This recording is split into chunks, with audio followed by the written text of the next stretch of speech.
April 7, gumawa ako ng sulat para kay Director General Lasso.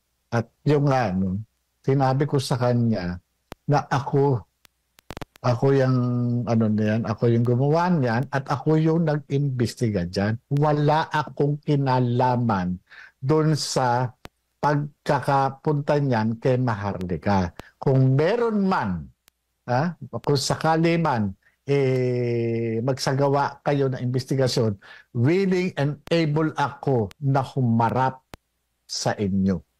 Yun po ang sinabi ko.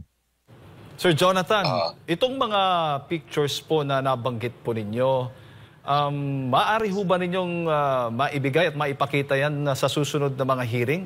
Kung meron po kayong at least may mga nakuha po kayo doon mismo sa mga larawan na yan. Tinanong ko nga po si Maharlika kung wala pa ba sa kanya. Kasi magkakasama po yan sa folder. Magkakasama po yan.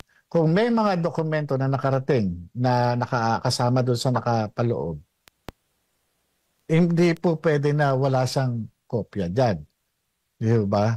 Kasi yung pictures niya nakalagay doon sa folder kasama nung affidavit, yung deposition ng witness. Kasi yung mga pictures at saka yung deposition ng witness, merong relasyon yung dalawang mga dokumento na yon, mga pictures at saka yan, at itong mga pre-ops at authority to operate, may mga relasyon po sila.